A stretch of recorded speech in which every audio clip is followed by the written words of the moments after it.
2024년 12월 12일자 이스라엘 투데이, 오늘로 이스라엘과 하마스 간 벌어진 전쟁 433일째를 맞이하고 있고요.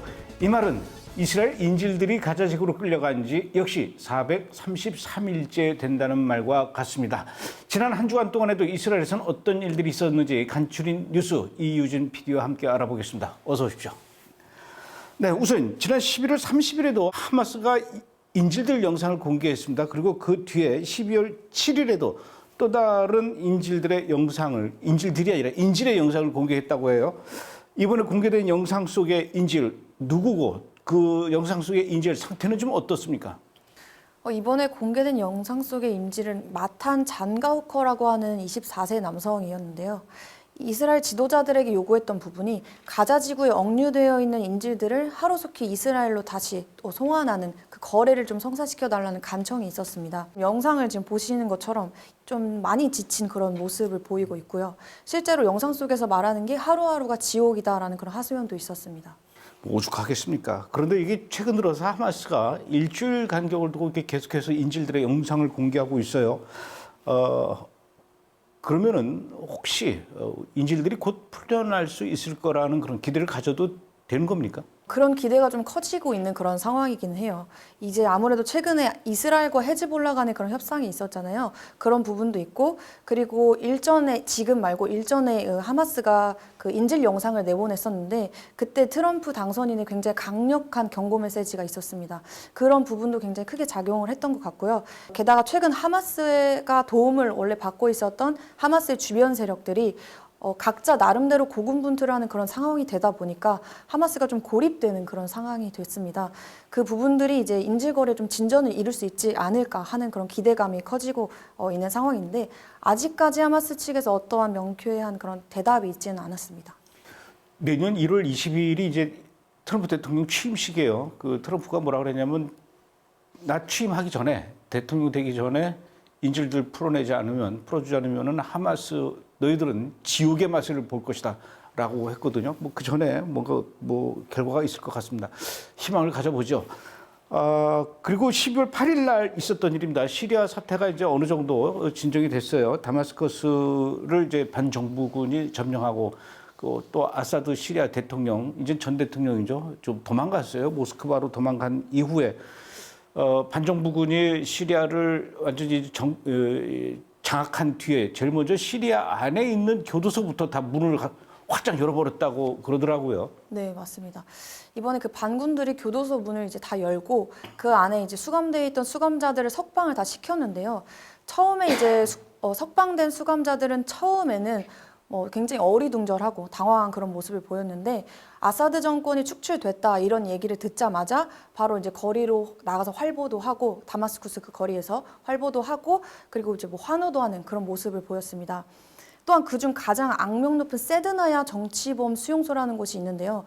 그것도 이제 반군들이 다 문을 열고 들어가 봤는데, 들어가 보니 이 어린 아이도 있었던 겁니다. 네, 부모님과 같이 수감된 그런 어린 아이도 있었고, 그리고 그 내부 현장에서는 좀 고문 흔적이라든지 고문 기계들 아니면은 그 혈흔, 그리고 그 지하에는 썩은 물들 막 이런 것들이 보이면서, 그런 여러 가지 참상들을 통해서 이번에 아사드 정권이 자행한 그 잔혹했던 실상이 여실히 드러나게 됐습니다. 물론 이제 정치범 수용소에 있던 사람들 풀어줘야 되겠지만, 아주 악랄한 범죄자들까지 이렇게 풀어주게 되면 좀 더 혼란스럽지 않을까 그런 걱정도 있긴 한데, 이스라엘도 골란고원에 지금 계속 그 군사력을 증강시키고 있다고 해요.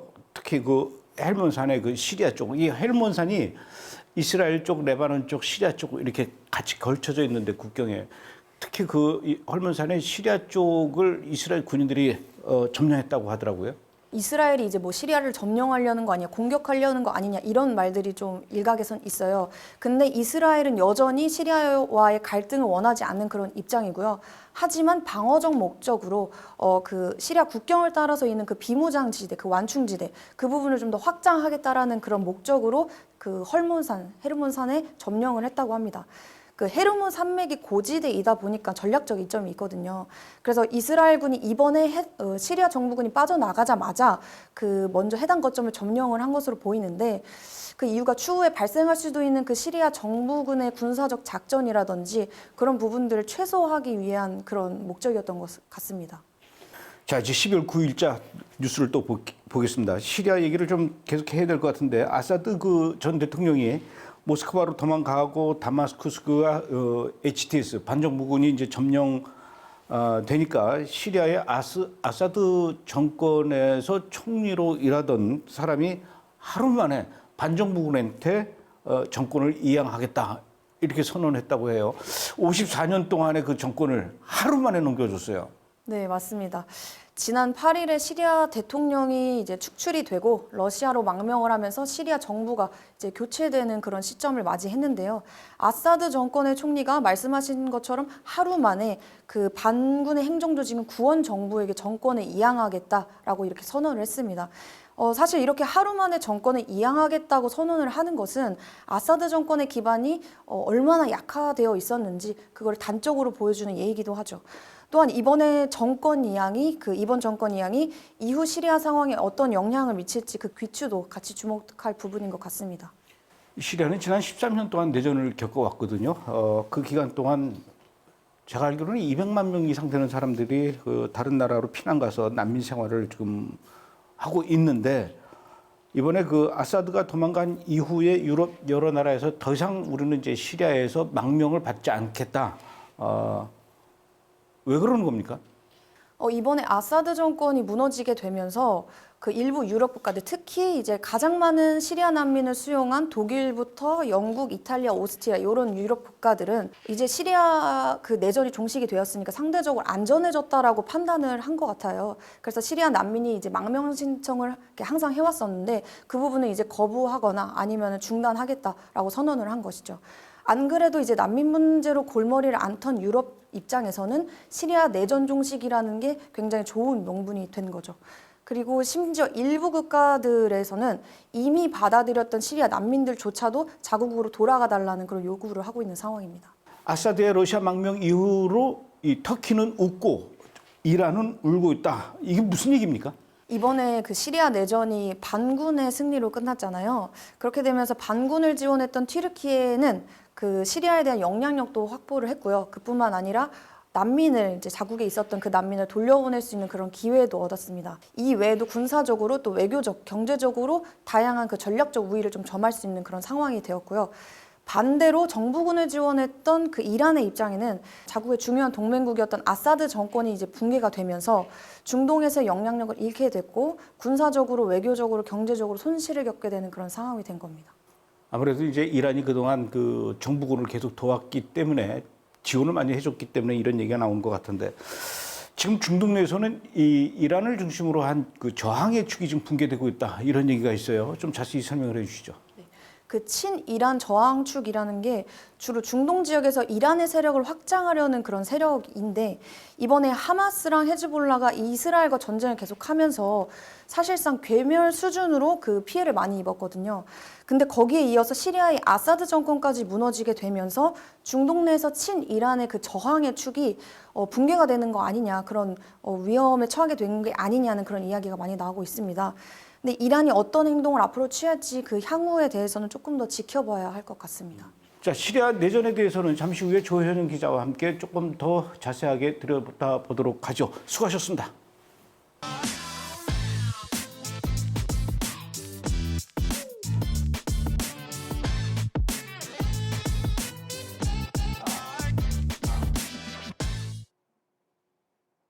네, 김종철 감독의 이스라엘 바로 알기 시리즈 3권, 4권 드디어 나왔습니다. 10월 7일 가자 전쟁의 본질과 진실 3편이고요. 4편 이스라엘과 이란 어쩌다 원수가 되었나. 물론 뭐 저희 그 이스라엘 투데이에서 여러 번 얘기한 이야기지만 이거를 비교적 여러분들이 이해하기 쉽도록 잘 정리해 놨습니다. 자, 이번에는 조현영 기자와 함께 뉴스의 핵심, 뉴스의 중심으로 한 발자국 더 깊게 들어가서 자세히 분석해 보는 시간을 갖도록 하겠습니다. 어서 오십시오. 예, 안녕하십니까. 이 책 어떻습니까? 잘 나갈 것 같습니까? 예, 왜냐하면 이걸 모르면은 중동에 어떻게 보면 까막눈이 되거든요. 예. 그래서 이걸 꼭 봐야 돼요. 길라잡입니다. 그래서 사서 읽고 싶은 마음이 막 생깁니까? 예. 왜냐하면 두께도 그렇게 두껍지 않고 금방 아마 독파가 될 것 같아요. 제가 그냥 선물로 드릴까요? 아니면 굳이 그럴 필요 없습니다. 제가 돈 주고 구입하겠습니다. 어떤 돈 주고 구입해야죠. 그러죠? 예. 고맙습니다. 자, 첫 번째 분석 이슈 알아보도록 하겠습니다.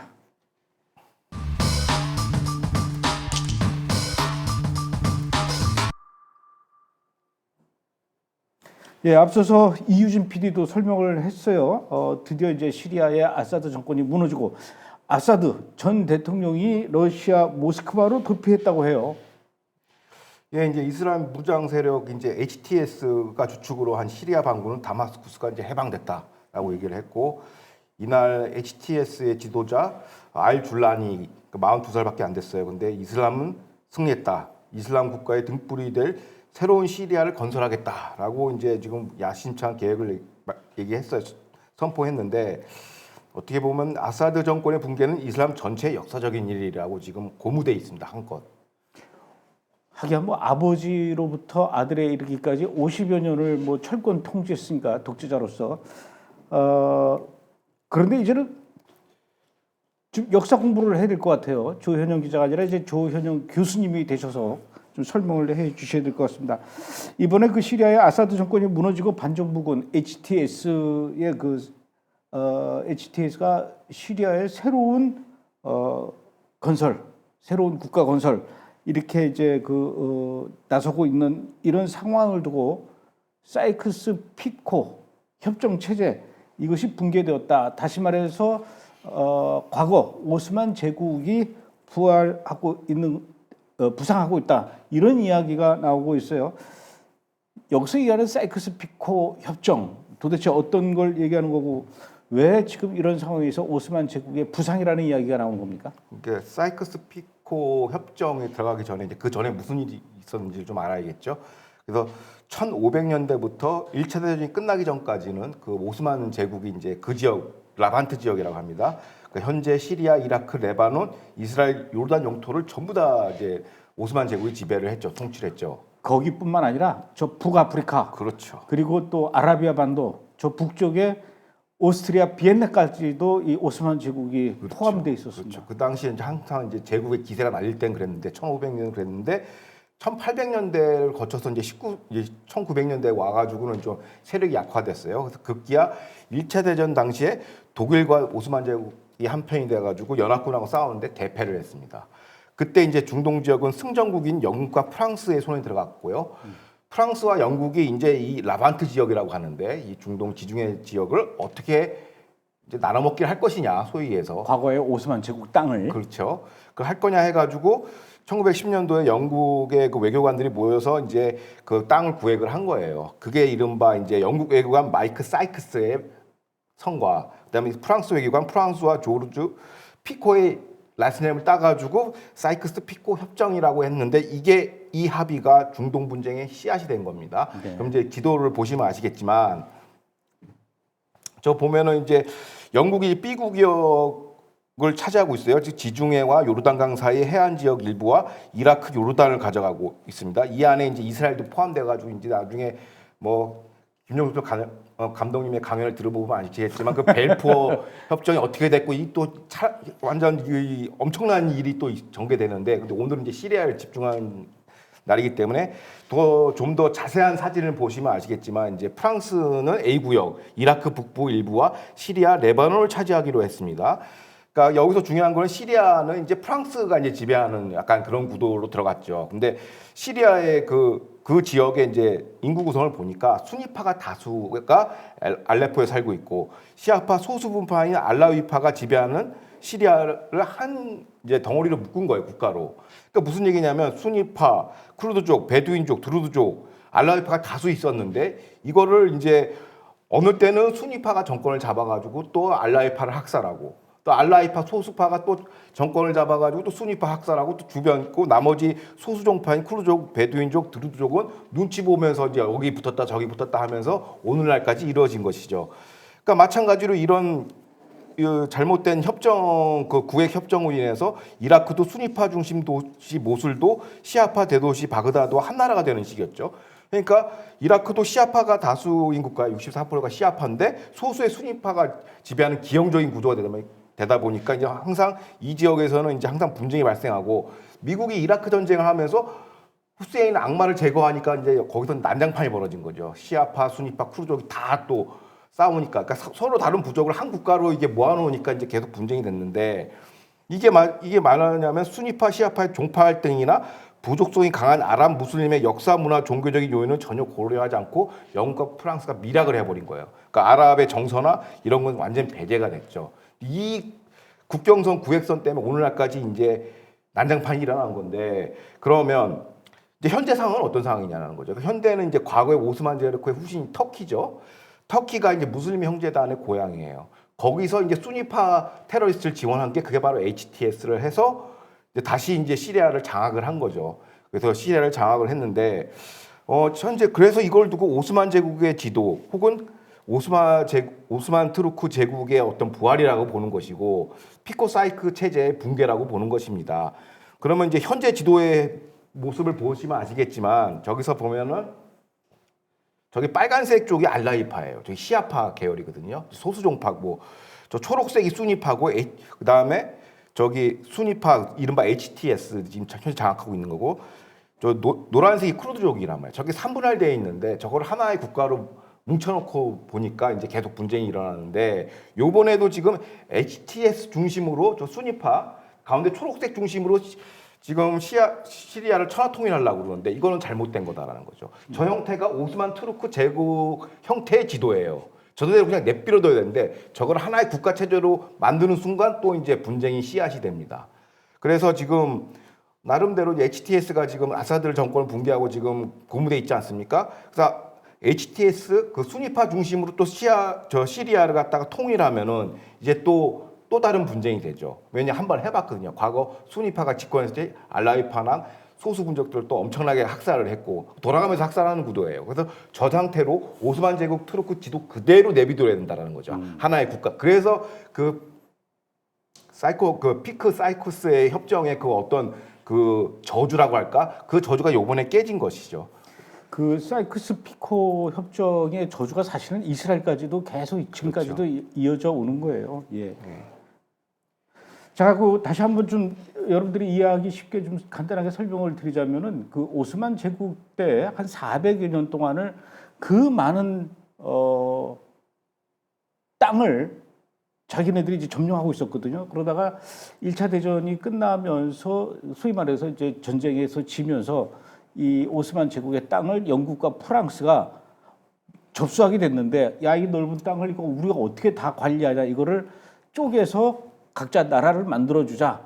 그러면서 이제 자기네들이 이제 이 둘이 사이크스하고 피코하고 앉아가지고 볼펜하고 자대고 찍찍찍찍 걷는데 그 나눠주는 건 좋은데 나라를 여러 개로 나누는 건 좋은데 이걸 나눌 때 그 나라의 어떤 그 종교적 종파들 부족들 이런 거를 좀 그 염두에 두고 잘 배려하면서 이걸 했어야 되는데 특히 이슬람 종교에서 그 시아파와 수니파는 아주 상극 중에 상극인데 이 두 종족을 한 나라로 묶으니까 이게 맨날 그 안에서 쌈박질이 나는 거예요. 그 중에 이제 지금 시리아가 그런 거죠. 수니파, 시아파를 같이 묶고 이라크도 그래요. 이라크도 시아파, 수니파 묶고 아프가니스탄도 그래서 또 사실은 시아파, 수니파 이것 때문에 난리가 난 거고 예멘도 역시 마찬가지로 시아파, 수니파 이걸 묶어서 하나의 나라로 만들다 보니까 남예멘, 북예멘 뭐 이런 식으로 해가지고 정부군, 반정부군 서로 싸우고 이게 오늘날 중동에서 일어나고 있는 모든 이 갈등, 분쟁, 심지어 전쟁의 원인이 영국의 그 피코와 프랑스의 사이크스라는 이 두 사람이 앉아가지고 지들 멋대로 자른 게 이게 문제가 된 거예요. 네. 한 가지 첨언하자면 오스만 제국이 이제 통치할 때는 종족끼리 싸움 와가지고 다 죽여버려요. 그래가지고 그냥 부족국가 형태로 남겨두고 사고 치면 우리가 내려와서 부셔버린다. 약간 이런 개념인데 오스만 제국가 약화되면서 이제 난장판이 되고 이제 그 다음에 서구가 들어와서 또 엉망으로 만들어 놓고 약간 그런 좀 어떻게 보면 가슴 아픈 역사죠. 그 중에 이제 가장 또 피해본 그 민족들이 쿠르드족이에요. 이 쿠르드족을 사실은 이 쿠르드족들끼리 모여 살고 있는 그 지역을 하나의 국가로 이걸 인정해주고 그걸 독립시켜줘야 되는데 이 쿠르드족을 그냥 4등분 해버렸어요. 그래서 이라크, 이란, 시리아, 터키 4개 나라로 쪼개면서 그 나라에서 소수 민족으로 살아가게 되니까 이 쿠르드족이 오늘날 계속 터키를 향해서 투항하고 테러하고 뭐 이런 상황이 벌어지고 있는 거죠. 뭐. 예. 자, 그런데 문제는 그동안 그 54년 동안 시리아의 아사드 정권 아까도 말씀드렸지만 대를 이어서 했어요. 아버지서부터 아들에 이르기까지 대를 이어서 이렇게 독재 정권을 하다가 요번에 쫓겨난 것도 시리아 국민들한테는 아주 지긋지긋한데 요번에 이제 반정부군이 접수를 했단 말이에요. HTS. HTS는 어떨지 잘 모르겠어요. 이 HTS 믿어도 될 만한 그런 인간들입니까? 그러니까 이제 HTS 순위파 테러 세력이고 이제 알카이다와 이제 IS 잔당 세력을 결합해온 세력이기 때문에 좀 의심의 눈치를 봐야 되는데, 그러니까 알레포 지난주죠. 지난주에 알레포를 장악했을 때 이제 다수 종파가 소식한 알레포를 점령할 때만 해도 HTS의 그 줄라니 수장은 뭐라고 얘기했냐면 종교의 자유와 안전을 보장하겠다고 다 이렇게 선포를 했습니다. 마치 얘는 좀 새로운 또 지도자가 될 거라고 생각했는데 웬걸 최근 이제 그쪽 유럽 그 보수 관련 이제 기독교 단체나 이런 선교 단체 영상을 보니까 그 시리아 지역에 이제 그리스 정교회 출신들이 많이 살아요. 그 시리아 크리스천이라고 하면 정교회 소속, 그리스 정교회 소속이 많은데 지금 이미 탄압을 시작하고 있다고 합니다. 그러니까 지금 삽시간에 그 영상이 퍼지고 있고 학살당하고 있고, 그다음에 다마스커스를 장악한 그 같은 알카이다 계열 테러리스트들이 무장정파들이 지금 방송에다가 뭐라고 얘기했냐면 아사드 축출 위에도 이방인, 인피델을 다 척살할 것이다. 많이 들어봤죠. 지하드 성전을 또 선포했습니다. 이러면서 다음 목표는 어디냐? 이스라엘이다. 아사드 다음엔 이스라엘. 이거를 이제 공공연하게 선포하고 있죠. 그래서 HTS도 뭐 초기에는 그랬지만은 뭐 그래도 또 지하드 또 세계로 들어간다. 그럴 수밖에 없는 게 HTS를 지원하는 게 터키잖아요. 터키가 무슬림 형제단의 어떻게 보면은 그 은신처거든요. 피난처. 그 순위파 테러 지원을 이제 터키가 하고 있는 것이죠. 그전에는 순위파였기 때문에 아라비아에서 했거든. 사우디아라비아에서. 근데 바이든 행정부 초기만 하더라도 MBS에 대해서 막 살인마 막 이런 안 좋은 그 언론 보도가 많이 나왔잖아요. 그 이유가 뭐냐면 MBS 왕자가 왕자회란을 일으킬 때 뭘 했냐면 저기 극렬 순위파 테러 세력에 돈 후원하거나 이런 테러 파이낸싱을 하는 왕자들을 다 잡아 죽였어요. 손모가지 잘라버리고. 그래서 이 사람이 무서운 악당이 돼버렸는데 그걸 MBS가 한 거예요. 그러니까 어떻게 보면 순위파 테러리스트의 그 총책임 역할을 사우디아라비아 왕자들이 했는데 그거를 MBS가 절단을 해버리니까 이제 터키가 이제 또 무슬림 형제단을 또 이게 은신처로 해가지고 또 HTS를 지원하니까 터키가 또 이 지역에서 또 이란 행세를 또 할 겁니다. 그 HTS의 그 수장이 알 줄라니. 예. 그러니까 이 시리아의 새로운 정권을 줄라니 못마땅하고 안 줄라니 아사드가 다시 올까봐 또 걱정이고. 그렇죠. 그러니까 이게 이름대로 갈 것 같아요. 아사드는 아싸 하고 도망갔고. 예, 도망갔습니다. 아주. 그러니까 아사드나 줄라니나 러시아로 갔어요. 러시아로 그냥. 이거 도끼 객긴이에요. 예. 예. 자, 본인의 운명을 아는 것이죠. 예. 이런 와중에 터키가 요즘 그 벌써부터 HTS와 그 물밑 작업 접촉을 이제 하고 있다고 하는데, 물론 뭐 터키가 HTS를 뒤에서 여러 가지 군사적으로 지원했다라는 건 알고는 있지만 그래도 이렇게 갑자기 터키가 발빠르게 HTS하고 만나서 접촉하고 이렇게 발빠르게 움직이는 특별한 이유가 있습니까? 그러니까 터키는 원래 이제 뭐 어떻게 보면 스폰서죠. 그러니까 뭐 어떻게 보면 이제 통제력에 대해서 여러 가지 소리가 있는데 통제하고 있냐 못하고 있냐 그러는데 어찌 됐든 후원 뒷배니까 터키는 그러는데 갑자기 이제 로이터 통신에서 10일자 보도가 나오는데 아주 재밌는 보도가 나왔어요. 카타르가 HTS 그 정부하고 지금 접촉을 시작하고 있다고 얘기해요. 지금 HTS가 지금 정권을 장악했는데 여기 이제 그 트랜지셔널 거버먼트죠. 이제 비상 거버먼트하고 카타르가 지금 교류를 하고 있다라는 거예요. 그래서 그 카타르가 갑자기 또 왜 끼어들지라고 보니까 또 그래서 터키 소재 매체를 좀 들여다보니 이런 얘기를 합니다. 카타르 투르키의 가스 파이프라인을 지금 기획하고 있다라는 거예요.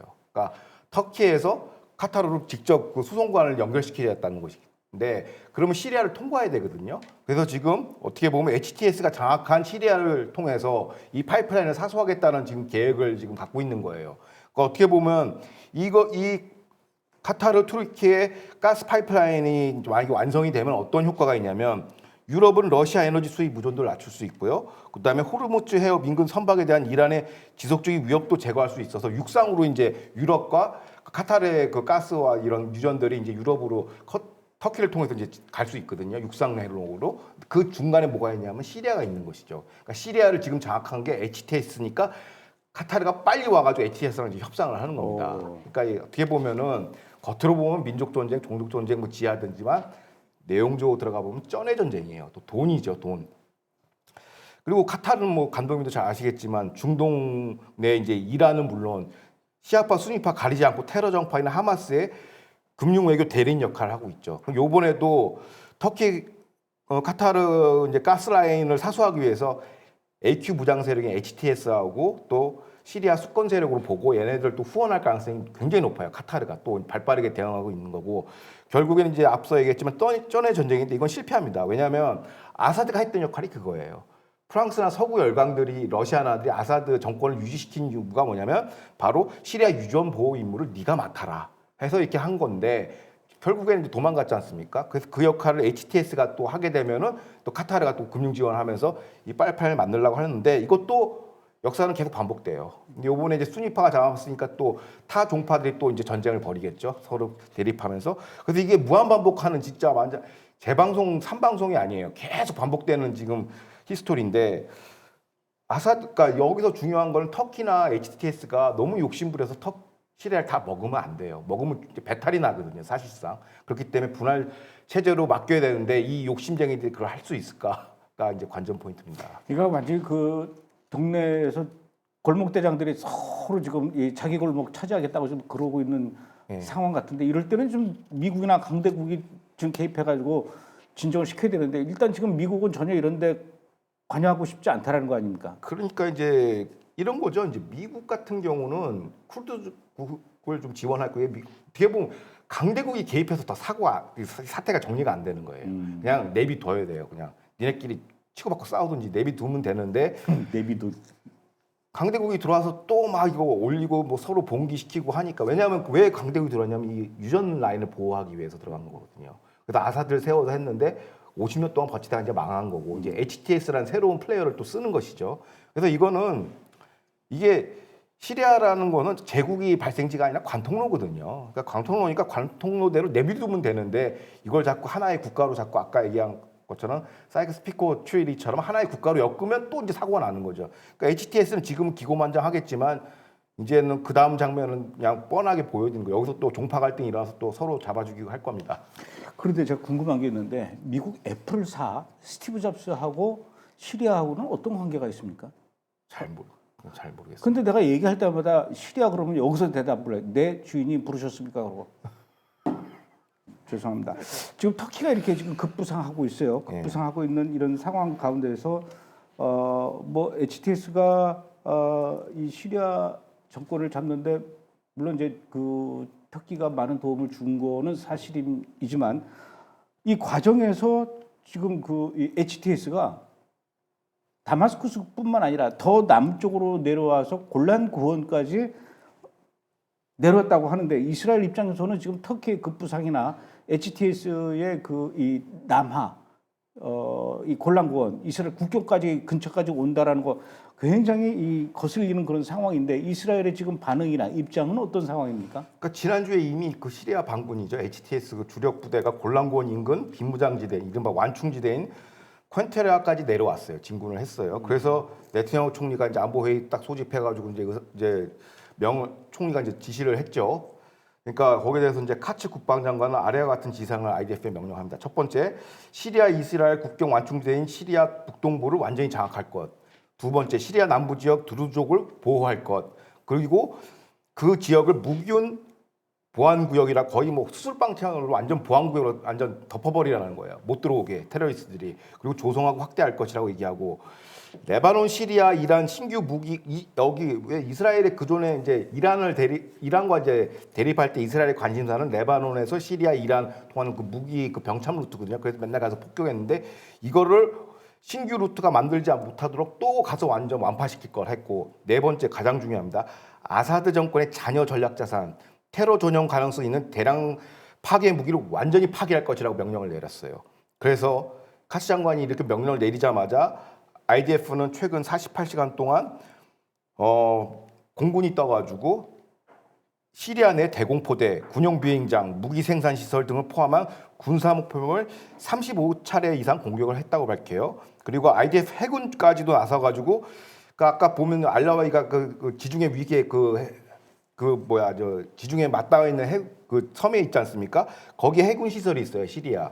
거기에 이제 알바이다 항과 나타카니아 항의 그 해군 시설인데 시리아 해군 15척을 다 완파시켜 버렸어요. 그러니까 무슨 얘기냐면 이스라엘은 테러 집단이 시리아 중부에서 새로운 테러 세력이 준동하지 못하도록 미리 아사드 정권에 산하에 있었던 잔여 그 군수 자산을 거의 다 부셔버린 거예요. 그러니까 시리아의 육해공 전략 자산을 다 부셔버린 겁니다. 이렇게 해야 이제 HTS가 준동을 해도 이제 막을 수 있다라는 것이고, 그래서 이제 육해공 전략을 완전히 요번에 48시간 포함해서 70여 시간에 완파를 한 거예요. 그러니까 네트냐후는 이 사태를 정확하게 보는 것이죠. 아까 감독님이 이제 미국의 입장은 뭐냐고 했는데, 미국은 지금 바이든 행정부는 또 이제 이 HTS나 IS 애들을 또 세워가지고 하나의 국가로 지금 만들려고 노력을 하는데, 네트냐후는 우리 국토 방위 위주로 하되 버퍼존을 조금 만들어서 이제 방어를 하겠다 해가지고 70시간에 일사천리로 완전 그 시리아의 전력을 완전 와해시켜 버렸습니다. 가자지구의 하마스도 그러고 또 레바논의 헤즈볼라도 그러고 시리아도 그러고 어쨌든 이스라엘이 떴다 하면 다 그냥 박살이 나는군요. 예, 이런 지금 이스라엘의 긴급한 급박한 이런 반응, 행동 이런 거에 대해서 그 유엔의 구테우스 사무총장이 이스라엘 또 맹비난했다 그래요. 이 구테우스 사무총장은 또 왜 이러는 겁니까? 그러니까 유엔 사무총장은 이런 거죠. 1974년 휴전안 위반을 근거로 이제 이스라엘이 또 국제법 위반했대. 얘는 말만 열면 이제 국제법 위반이라 무조건. 근데 오케이. 그럼 1974년 이스라엘 시리아 휴전안이 이제 뭐냐라고 하면은 1967년에 3차 중동전쟁 벌이지 않았습니까? 그때 이제 전쟁을 마무리하면서 시리아 영토였던 골란고원을 점령했지 않습니까? 이스라엘이 80%를 장악을 하고, 그 중에 골란고원의 서부는 이스라엘이 관할하고 중부는 유엔 평화유지군 또 나옵니다. 그다음에 북동부에는 시리아가 지배 이렇게 3분의 1로 쪼개놨어요. 그런데 이제 요번에서 북동부에 요번에 IDF가 들어가가지고 완충지를 만든 거 아닙니까? 그래서 헤론산까지 딱 그 가장 꼭대기까지 정복을 한 건데, 이걸 놓고 이제 또 북동부 시리아를 진입을 했으니까 국제법 위반이라고 이제 유엔 사무총장은 또 떠들고 있죠. 그런데 이거는 이스라엘 자유권 행사가 정당하죠. 왜? 테러리스트가 먼저 내려왔으니까 이제 이거를 가서 버퍼존에 이제 안보 책임을 이제 아까 얘기했던 완전 무균 상태로 만들어 버린 거지 뭐. 근데 이번에 미 국무부 역시 이스라엘 병력 투입은 정당하다라고 얘기를 하고 있어요.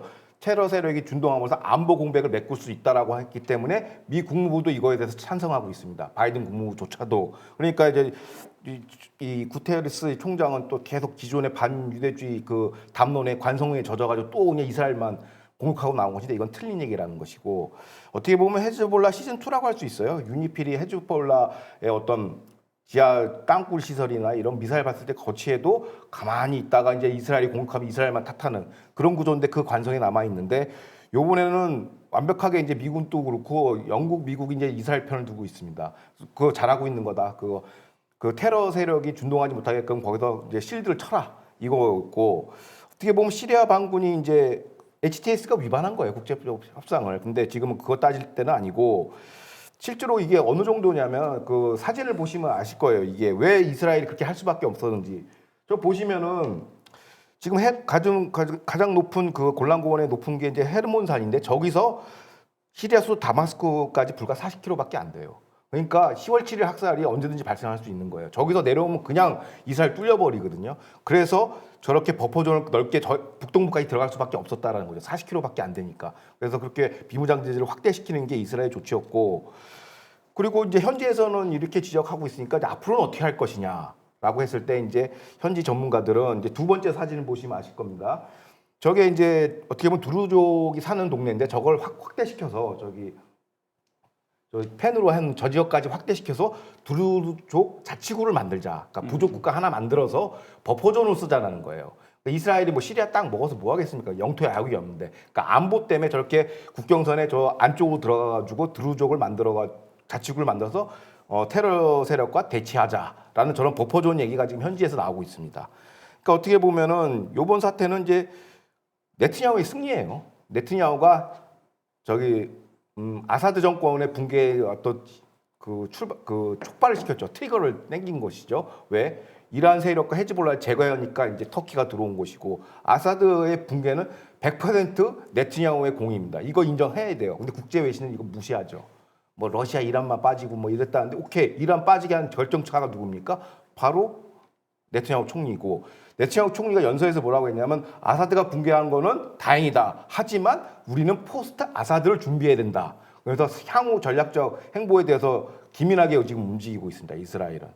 근데 미국은 이제 자꾸 이제 또 이제 여기서 HTS를 중심으로 이렇게 또 시리아를 만들어 보려고 지금 노력을 하는데 그게 이제 바이든 행정부의 노력이 것이라는 걸 알고 있죠. 근데 이스라엘은 자국 영토방위 그 버퍼존만 딱 확보하고 지금 예의주시하고 있는 상황입니다. 그리고 또 한 가지 또 첨부하자면 트럼프 대통령 이제 1월 20일 트럼프 대통령이 이제 취임 이제 당선이 되는데 이제 당선자가 이제 취임을 하는데 그분의 그 트위터에 딱 나왔어요. 시리아 사태에 대해서 논평을 딱 한 게 있습니다. 우리의 싸움이 아니다. 절대 불개입 원칙을 재천명했습니다. 그러니까 너네들이 알아서 해라는 거야. 내비를 둔다는 얘기죠. 그러니까 오스만 제국 시절의 그 부족 상태로 그냥 내비를 둔다는 거예요. 뭐 시리아 국가를 만들지 뭘 하든지 그 너네들이 알아서 우리 미국은 빠진다라고 완벽하게 얘기하고 있죠. 그럼 여기에 대해서 이스라엘의 대비책은 두루족을 통해서 완충지대를 만들고 또 저쪽 쿠르드족을 어떻게 지원하면서 이제 수니파 테러리스트를 좀 약간 포위한다라는 약간 그런 보관이 있는 것 같습니다. 그 전문가들의 그 논술을 읽어보면 현재까지는 그런 상황입니다. 어쨌든 영국하고 미국은 잘하고 있다라고 이스라엘 편을 들고 있는데 유엔만 이렇게 정신 못 차리고 분위기 파악을 못 하고 있네요. 예. 원래 지금 이 시리아 남쪽에 그 두루주족 사는데 그다음에 이제 그 이스라엘의 북쪽에도 역시 그 두루주족 사는 동네가 있는데 원래 여기가 옛날에 저 1967년 6.1 전쟁 이전에는 시리아 땅이었거든요. 근데 이제 6.1 전쟁 때 거기를 이제 점령하면서 갑자기 국경이 생기니까 이 두루주족이 반으로 나뉘어져 가지고 지금까지 한 50여 년, 57년 정도를 어젯밤에 부부가 남편은 저 북쪽으로 갔다가 밤에 그냥 국경이 생기는 바람에 이상 가족이 된 게 지금 57년째예요. 그래가지고 거기 쿠네이트라라고 아까 말씀하셨던 그 쿠네이트라 지역에 가면은 그 철조망에 매달려가지고 저 멀리 있는 남편 부르고 막 보고 싶어서 57년 동안 못 만나니까 이런 지역이거든요. 쿠네이트라가. 근데 차라리 진짜 이스라엘의 그 방안대로 여기를 두루조족 자치 지역으로 한다 그러면 두루조족도 되게 좋아하죠. 그러니까 한 가지만 더 첨언하자면 그 현지에서 나온 소식인데 원래는 그 두루족 이스라엘 국경 안에 있는 두루족은 이스라엘 시민권이 있어요. 있죠. 근데 시리아 쪽에 있는 그 두루족한테 시민권을 주려고 했어요. 그런데 그 시리아 그 주민들이 이러면 또 우리 또 아사드한테 또 찍힌다, 혼난다. 그러니까 이제 부고했었는데 서로 두루족 양쪽은 되게 친해요. 그리고 최근에 헤즈볼라가 그 축구장에다가 폭격하는 바람에 두루족들이 지금 지금 머리끝까지 화가 났는데 문제는 아까 얘기한 그런 버퍼존을 만들면은 시리아에서 탄압받고 있는 그 그리스 정교의 기독교인들의 소도 역할도 할 수가 있어요. 소수종파들이. 그냥 수니파, 시아파 그 등살에 막 그 소수종파들은 뭐 나지스족 이런 적들이 엄청나게 학살을 그 피해를 받기 때문에 그 사람들이 어떻게 보면 소도 역할 다 이제 소수민족 일로 와라. 그럼 이스라엘이 보호해 줄게. 이런 보관도 갖고 있는 것 같습니다. 가장 인도적인 방안을 지금 이스라엘이 내고 있는 거예요. 지금 현지에서는. 알겠습니다. 이제 두 번째 분석 이슈 알아보도록 하겠습니다.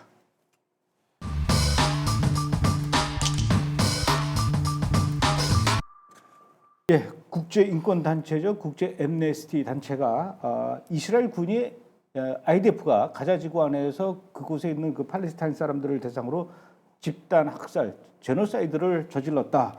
이렇게 주장하는 내용을 담은 300페이지 정도 분량의 보고서를 발표했다라고 해요.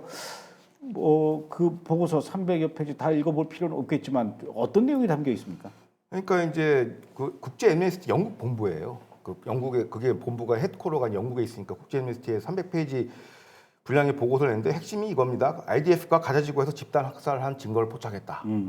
그리고 들여다 보니까 이런 얘기예요.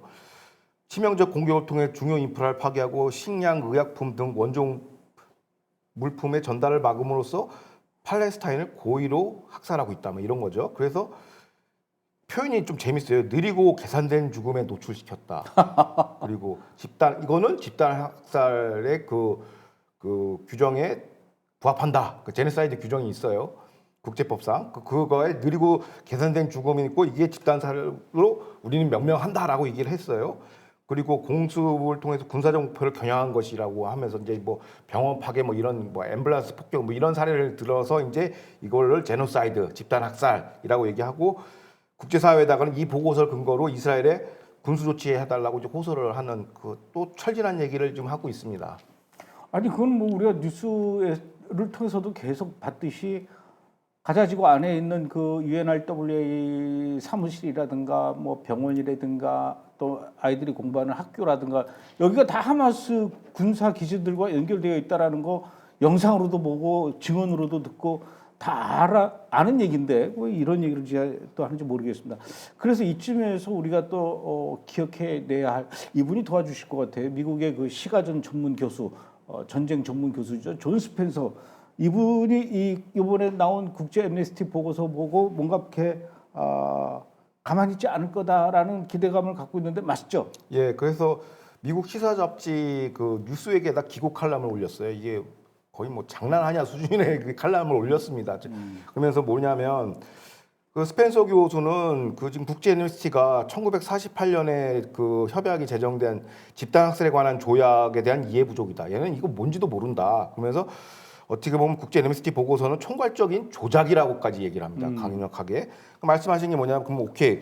그럼 1948년 12월 유엔 총회에서 협정한 이제 집단 살해 방지와 처벌에 관한 협약이 있어요. 이제 제노사이드 협정이라고 하는데 이게 채택됐는데 이게 왜 그러냐면 유대인 600만 명을 학살한 나치 독일의 그 홀로코스트에 충격받은 국제사회가 만든 거예요. 유대인 때문에 만든 건데 이걸 거꾸로 유대인한테 지금 적용하고 있는 것이죠. 근데 그런 게 하나의 아이러니고 그리고 스펜서 교수는 뭐라고 하냐면 이 제노사이드 조약의 핵심이 이제 목적 조항인데 뭐냐면 개념이 뭐냐면 제노사이드 어떻게 규정하고 있냐 특정 국민과 민족, 인종, 종교, 정치 집단의 전체 또는 일부를 절멸시킬 목적으로 행해지는 폭력을 갖다가 제노사이드로 얘기하는 거예요. 그러니까 절멸시킬 목적, 즉 의도가 명확해야 된다는 거예요. 이 민족을 절멸시키는 목적이 명확해야 되는데 네트냐후 총리 국방장관 IDF 총장이 모두 10월 7일 가자 전쟁의 목표는 10월 7일 학살의 반격으로 수계 하마스의 정치적 군사적 제거만 얘기하지 인종을 지금 학살 목표를 내지 않고 그다음에 인지 구출이 목표이기 때문에 2조 의도에 해당되는 절멸시킬 목적이 아니라는 거예요. 그러니까 이게 이 조항을 여기다 적용하면은 틀리다는 얘기를 지금 존 스펜서 교수는 지금 얘기하고 있고 또 그럼 복습하는 차원에서 그럼 누가 이 제노사이드 조항에 부합을 하느냐? 그게 하마스죠. 그러니까 하마스가 이제 10월 7일 때 이미 1,200명의 민간인을 대상으로 군인을 대상으로 한 게 아니에요. 민간인 대상으로 뭐 집단 아이 강간 학살 강제 뭐 제노사이드의 목적성과 실체성에 부합하는 일을 했죠 이미. 그 다음에 또 행위로만 한 게 아니라 실질적으로 이걸 발언을 했어요. 누가 지난해 하마스 고위 간부가 10월 7일 학살 사태를 지속해서 무한 반복해서 이스라엘 방문할 때까지 하는 게 우리의 목표다. 이거 봐요. 이게 말로 이거 제노사이드의 규정에 정확하게 부합하는 건데 여기에 대해서는 제노사이드 얘기를 안 합니다. 하마스에 관해서. 이스라엘 IDF만 지금 체근하고 있죠. 그 소위 얘기해서 국제 인권 단체인 앰니스티 인터내셔널이. 그 여기 대해서 이제 혹평을 한 겁니다. 말도 안 되는 소리야. 그 규정도 모르면서 엉뚱하게 적용하지 말고 소위 얘기해서 앰니스티가 얘기하는 슬로우 제노사이드는 존재하지 않는다는 것이죠. 그건 자기네들이 만들어낸 조항이고 뭐 이런 것들을 지금 얘기하고 있습니다. 아니 아까도 말씀하셨듯이 지금 오늘날 이렇게 중동에서 전쟁이 일어나고 끔찍한 일들이 벌어지는 그 결정적인 원인이 영국의 피코하고 프랑스의 사이크스 때문에 이렇게 된 건데 그렇죠. 그거에 대한 그 회개와 이 자복은커녕 지금 또 이렇게 영국 런던에 있는 엠네스티가 이렇게 지금 제노사이드 협약 얘기하면서 좀 엉뚱하게 뒤집어 씌우고 있어요. 예, 예. 그나저나 이 존 스펜서 교수가 어디 사는지 모르겠지만 좀 직접 찾아가서 좀 만나보고 싶네요. 이거 시가전 전문 교수이기 때문에 굉장히 학술적으로 접근하는 분이 아니고 정파적인 이런 분이 아니기 때문에 이제 군대에 대해서 이제 전술이나 이런 거에 대해서 이제 학술적인 얘기를 하고 대부분은 다 이제 정치 비평만 하고 막 정파에 나눠서 친이스라엘이냐 반이스라엘인데 굉장히 냉정한 분석을 하시는 분이죠. 이스라엘 군이 그 가자 지구에서 이렇게 집단 학살을 목표로 했다면 제노사이드를 저질렀다면 당연히 가자 지구의 인구가 이 10월 7일 전쟁 나기 이전보다 현재 많이 줄었어야 되는데 오히려 지금 얼마 전에 미국 CIA가 발표한 국가 통계 정보에 따르면 가자 지구 인구가 10월 7일 전쟁 나기 전보다 오히려 2%가 더 늘었다고 해요. 전쟁 나서 도망 다니기 바쁘고 싸우기 바쁜데 그새 또 이렇게 애를 많이 낳네요. 그러니까 지금 현재 가자 지구의 총 인구는 한 200만 정도 돼요. 근데 이게 정확하게 2.02%가 작년 대비 증가했다라는 거예요, 인구가. 그럼 출산율이 어느 정도냐? 인구 1000명당 26.8명이 지금 탄생이 되는 거예요, 새로운 생명이. 사망률은 1000명당 2.9명에 불과한다는 거죠. 그러니까 어디에 학살이 있냐라는 거예요. 어디에 제노사이드가 있고 어디에 무슨 기아 상태가 있는 거예요. 애를 이렇게 많이 낳는데. 그리고 유아 사망 비율도 1000명당 15.1명에 해당돼요. 이건 세계 90이랑 딱 중간이거든요. 그러니까 이게 전쟁이 치르는 나라의 그 통계인지가 의심스러울 정도로 지금 어떻게 보면 평온한 상태예요. 인구 통계학적으로만 보면. 근데 이걸 가지고서 이제 문제 제기를 기아 상태, 인종 학살, 청소 얘기를 하니까 이제 말이 안 되는 소리를 하는 것이죠. 오죽하면 CIA 통계가 이런 통계를 제시했겠습니까? 근데 이건 사람들이 다 속아요. 사람들이. 그래서 또 하나는 재밌는 게 뭐냐면 요번 보고서 발표한 데가 이제 영국의 본부를 둔 이제 엠네스티 인터내셔널 헤드쿼터인데 영국인데 여기 또 지부들이 있어요, 전 세계에. 그래서 이스라엘 지부에서는 어떻게 반응하나 보니까 이스라엘 지부는 뭐라고 했냐면 사전에 결론 내놓고 배포한 조작된 보고서라고 얘기해요. 지부가 거꾸로 본사한테 그렇게 얘기하는 왜냐하면 거네요. 여기서 실질적인 이 작업을 하는 건 이스라엘 지부거든요. 가자 지부나 이쪽인데 얘네들이 결론을 만들어 놓고 이상한 통계를 집어넣었다라는 거예요. 그러니까 표현적 통계와 가공의 분석으로 보고서를 작성했다. 반이스라엘 담론, 극좌 담론을 뒷받침하기 위해서 조작된 보고서라고 현지 지부에서 지금 성토하고 있습니다. 이스라엘 현지 지부에서. 그러니까 어떻게 보면 엠네스티 인터내셔널의 그 명성에 지금 누가 되는 일을 영국이 하고 있어요. 영국이. 그래서 요번에 감독님 말씀하셨지만 피코 사이클 그 트리로 해서 어떻게 보면 영국이 만들어 놓은 체제가 지금 붕괴하고 있고요. 또 오바마가 만들어 놓은 친이란 시스템이 지금 붕괴하고 있는 그런 시점이에요. 새로운 질서가 재편되는 뭐 그런 시기인데 영국도 이참에 좀 역사의 박물관으로 들어갔으면 좋겠어요. 이런 반유대 이런 거 좀 하지 말고 철실한 거 좀 하지 말고 지금 몇 시인데 지금 트럼프 대통령 지금 정권 들어오기인데 20일 들어오는데 아직도 반유주의 관성에 남아가지고 조건반사적으로 이스라엘을 비판하면 그건 좀 철질한 얘기다. 진부하다. 이렇게 보여집니다. 아직도 100년 전을 걷고 있는 거예요, 영국은. 그렇죠. 예. 근데 그 굉장히 충격적인 얘기네요. 그게 인구가 더 늘었다는 게 가자 지구 안에서. 그렇죠. 근데 우린 뉴스에서 맨날 어린애들 죽어간다, 여성이 죽어간다 이렇게 얘기하는데 여성이 그렇게 죽어가면 애를 낳을 수가 없잖아요. 그렇죠. 근데 애도 늘어나고. 그렇죠. 이런 말이 안 돼. 유아 사망률이 인구 1000명당 15.1명밖에 안 된다라는 거예요. 딱 중간이거든요. 전 세계 통계로 보면. 그러니까 이거 통계만, 그러니까 뉴스 안 보고 통계만 딱 보면 이 나라는 전쟁이 없는 나라, 그냥 좀 가난한 나라 정도 수준인 거예요. 그러면 그거를 가자지구라는 말을 빼고 통계만 얘기해주고 이런 정도의 상태면 어떤 나라일 것 같습니까? 이 복지 문제라든가 이 삶의 환경이라든가 뭐 이런 것들은 어떨 것 같습니까?라고 물어보면은 사람들이 뭐 괜찮네요. 그 정도면 뭐 평균보다 조금 더 낫네요. 그렇죠. 평균은 좀 못하거나 뭐 좀 그렇죠. 뭐 다른 지표까지 들어가면. 근데 거기가 바로 가자입니다. 그러면 깜짝 놀랄 것 같아요. 그렇죠. 인도적 학살인데 막 그적그적거리겠죠. 그만큼 우리가 언론에서 보여주는 이 편향적인 뉴스 여기에 너무 많이 그렇죠. 이 학습되어 있는 것 같습니다. 오늘도 굉장히 많은 걸 준비하셨습니다. 아닙니다. 갈 때 두 권 꼭 사고. 예, 알겠습니다. 이스라엘과 이란 어쩌다 원수됐나. 그나저나 조 기자님 머리 스타일 보고 너무 멋있어서 저도 짧게 잘랐는데 이제 제가 머리 잘랐으니까 본인은 저처럼 수염을 기르시면 어떨까요? 알겠습니다. 오늘은 여기까지 하죠. 예, 알겠습니다. 고맙습니다. 예. 수고하셨습니다. 감사합니다.